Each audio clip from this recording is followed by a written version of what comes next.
It's Freedom Fridays. And we thought we had a very interesting topic for today, and that is, does money make you happy? So, reason we wanted to kind of bring up this topic is we're going into the 3-day event. It starts in about, what is it? Today is next Friday. So, literally, from 6 days from now, we're going to be in Oak Brook at the Building Your Empire. And today this discussion came up with a couple of people from Mastery. And so I thought, why not? Since it's Freedom Friday, it's about cash flow.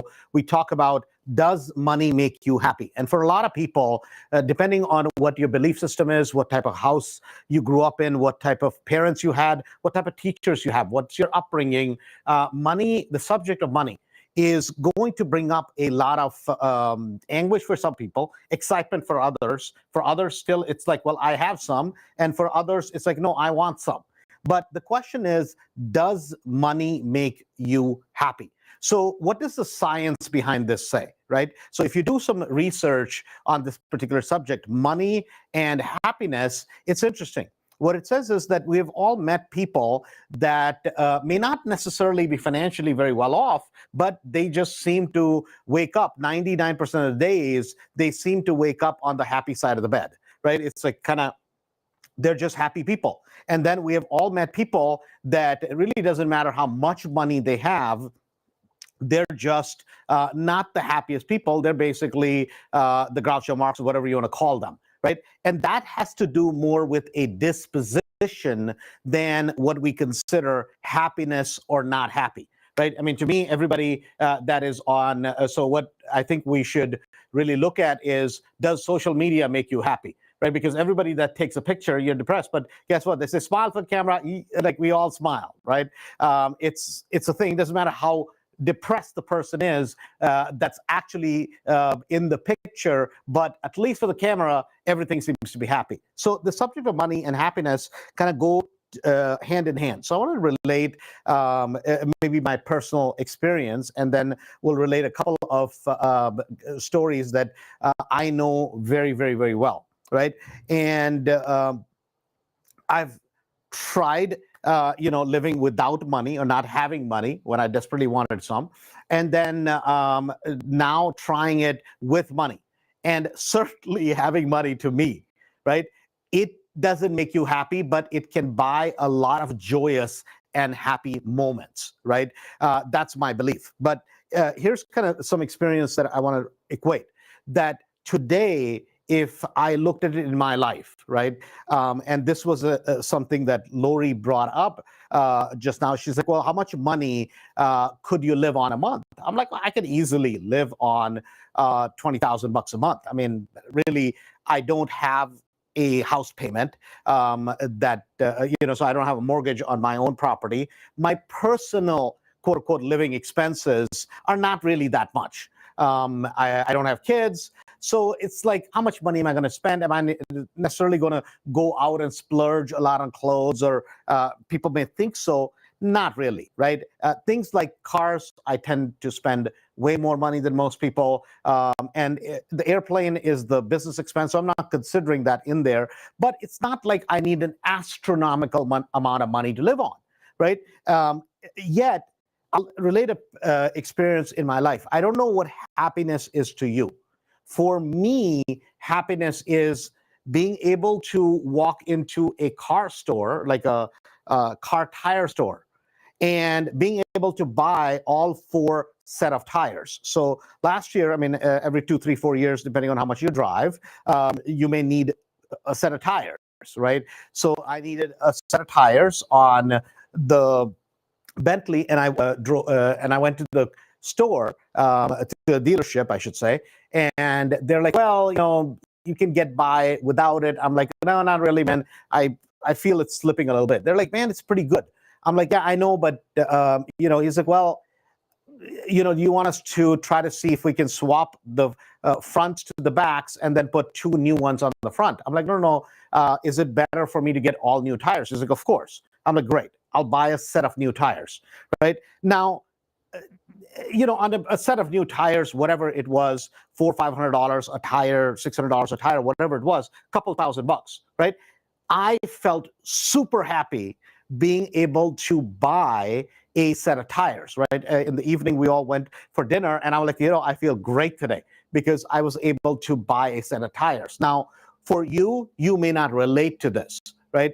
The reason for me was because there was experience in my life where I remember working at a real estate office, right? I'm not proud of this particular moment, but I still remember I needed a set of tires, and my tires were really bad.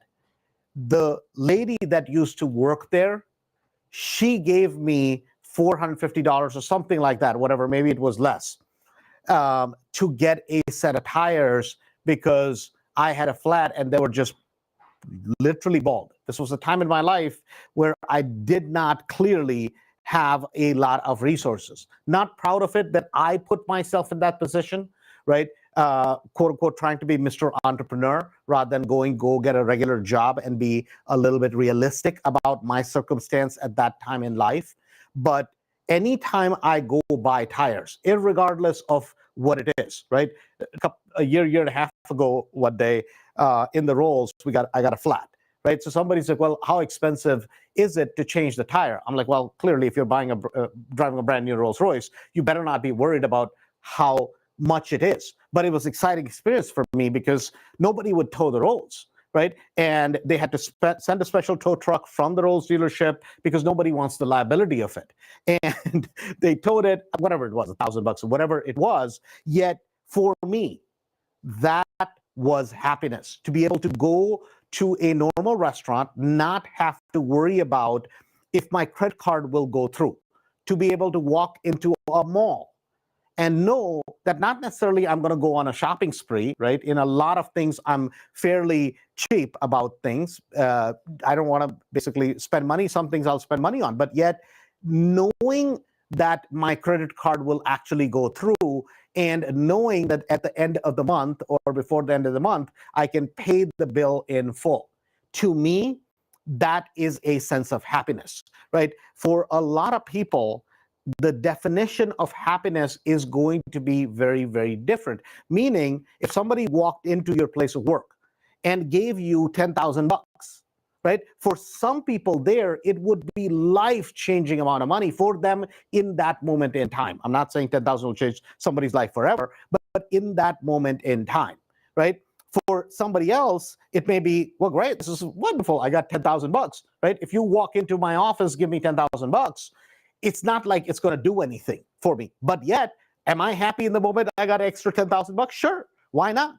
But when it comes to money and happiness, if you look at any study that has been done, if you look at anything else, right, that has been done on this particular subject, I think the experts have said this, that beyond a certain amount of money, they say $70,000, I'm going to say about $120,000 to $130,000 and above, right? For a normal family living in a normal suburb of America, right? I'm not saying you're living in Beverly Hills or you're living in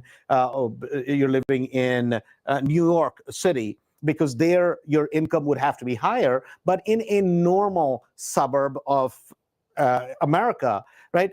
Beyond that, if you necessarily made 160 or 200 or 300, your happiness quotient does not go up, right? Money is a way of keeping score to the most extent.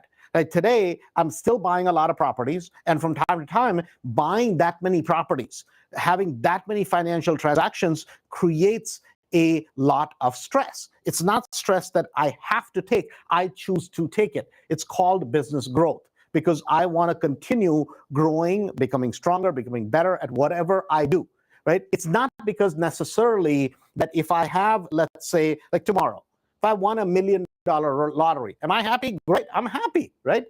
It's wonderful. But yet, for me today, right, I'm the same guy who told you I could not at one time in my life afford a set of tires, right? I've seen those days, and I've worked at restaurants like most people have. Like that was not the most fruitful season of my life, but yet today I would make choices that most people would be like, oh man, what are you talking about? I want $1 million, I quit my job, right? I like my job, right? This is my job. I like what I do. I love what I do. So why would I quit what I do, right? I would just go do more what I do, which is just buy more properties. So the reason I bring this particular subject up is because this is a very uncomfortable subject, right? A lot of times what people do is the type of statements they make is, well, money really doesn't buy happiness, right? I mean, to me, the two are not even related when you really think about it. When it's that made that sense. What makes you happy? Being poor, right? See, if you have some money, my belief system is this: if you have some money, it will buy all the things that money can buy. Meaning, it'll buy your kids the best education if you choose to put them through private schools. It'll buy you all the luxuries of your life, right? But yet, if your kid goes to school and makes a poor choice, right? Takes up drugs, takes up alcohol, makes poor choices, right? You're going to be miserable. As a parent, you're going to feel horrible because it doesn't matter how much money you have. It's not like a parent that has a job that makes 50,000 or a parent that has a a 2 million income a year. Both parents are going to be extremely miserable. The only thing is the person who has less resources, i.e. less money, can avail themselves of lesser opportunities to be able to get help for their kids, right? That's all that it's going to do. That if your loved one needs a heart transplant, if you have loads and loads and loads of money, right? After a point, the doctors can only do so much. You can take him or her or whoever the person is to the best healthcare facility in the world, provide the best healthcare. But beyond a certain point, money can't do anything except buy the best healthcare. What I'm trying to say is this, that money can only fix things that can be bought, right? Your personal peace of mind is not something that you can buy in terms of if you have a problem in your head, right? If you're just a whack job, right? You're a whack job. So if you have money, right, you're just a bigger whack job, right? If people say, well, man, now he's an ass. When he had money, he was nice. No. All money does, money reveals who you are. If you are just an ass, you're going to be a bigger ass with more money. If you are a nice, kind, good individual, your character is what is revealed by money because you can do more of the things that are truly inside of you. So if you're a nice person, you're going to become nicer because you're going to have more resources to be able to give, to be able to give, to be able to share with other people and buy more joyous or happy moments if that's what you choose to do. And a lot of times what people will say is, well, I know somebody, they have a lot of money and they're miserable. No.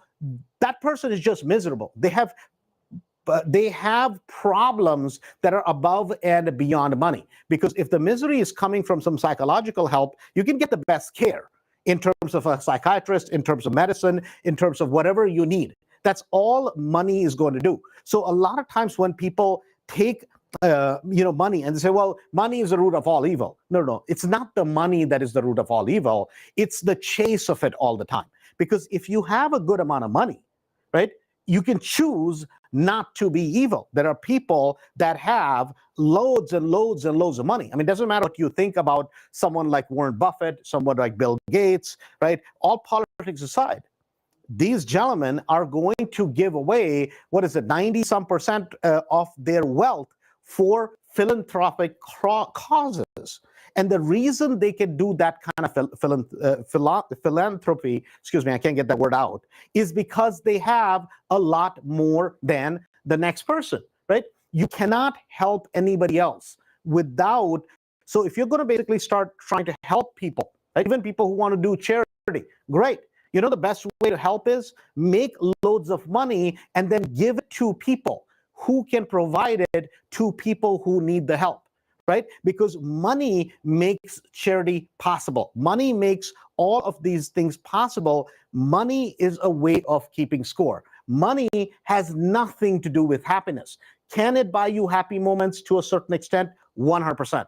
But beyond that, money has nothing to do with happiness. Because, I mean, if you take the examples of Robin Williams, you take example of the John Belushis, you take example of the Elvises, of Anthony Bourdain, people who had money, who had success, were on top of their world, right? And yet they basically ended up where? 6 feet under. And they ended up 6 feet under, not because they didn't have the money, they didn't have the fame, they didn't have all of the stuff. So a lot of times, whenever this idea has been put in our heads, it's been put in our heads a lot of times by the environment that we grow up in, right? All money does is, if you're really, really, really good at something, and that something makes you a lot of money, if you don't want it, go give it to a church, go give it to a synagogue, give it to a temple, give it to a mosque, whatever you believe in, right? Or you maybe support an orphanage, or there's so many good things that you can do with money. You can change so many other people's lives with money because you have some. Right? I think the biggest injustice a lot of times people do is, well, money is the root of all evil. That's probably one of the most stupid statements I've ever heard that is made. What you do with the money that you have, that you earn, is your choice. I'll just leave you with this one thought today, right? That the only person who says money is not that important is when you have some in your pocket. Right? Try going one day without it. Try going one day without it. You will suddenly understand how important money is. And if you truly don't think money is that important, clearly you're not living in reality, because it makes all things possible, has nothing to do with actual happiness. Beyond a certain amount of money, right? It's not like you have 200,000, 300,000, 4,000, 5,000, 10 million. It's not going to necessarily make you that much happier, right? In fact, if you have a certain lifestyle and tomorrow a whole ton of money is dropped in your lap, that's going to create a whole new level of stress, because you have never known how to deal with that much money. That may cause a lot of anguish in your family, a lot of anguish between husband and wife. If they don't internally have a good relationship, suddenly somebody wins the lottery, right? They lose all perspective. They're living a perfectly okay life until something artificial happens. So it's not necessarily that having a lot more money is going to make things better or worse. You first have to be better. And I can say this in my own personal experience, because I, like everybody else, I have my own insecurities, right? And just because today I have way more money than I ever had in my life, right, does not mean that my own insecurities have gotten fixed. I, like everybody else, like all of us, have to work on my own insecurities, because when I don't have any problems, I create a lot of insecurities and a lot of drama in my own life, because that's my way of getting attention, right? Now, I can do that more today because I have more money than I've ever had. And so now, just because people will put up with my BS, even I understand, doesn't mean I have the right to have that BS. Yet we all have that. And what money does is it just makes your wacky behavior possible, because guess what? You have some money, and you may have people in your life, you may have employees, you may have other people that'll put up with your shtick more so than when you had nothing. So it has nothing really to do with money, and happiness are not related. If you look at science, what it says is that part of this is physiological. There are people who seem to have a chipper attitude. There are other people who seem to have all the money in the world, and yet they don't seem to be the happiest people, because that's just who they are. But we're talking about, like, some people are just miserable, some people are depressed, that has to do with a clinical condition. That does not have to do with money. Just for me, I've tried living without money. I've tried living with money. I would rather be with money, because the problems are internal that I need to fix. And having money makes help possible that wasn't possible when I had none. This is Andrew Holmes. Super excited. Hopefully we'll see you guys at the 3-day. If you haven't registered, make sure you go to andrewholmesevents.com and look forward to seeing you then. Talk to you soon.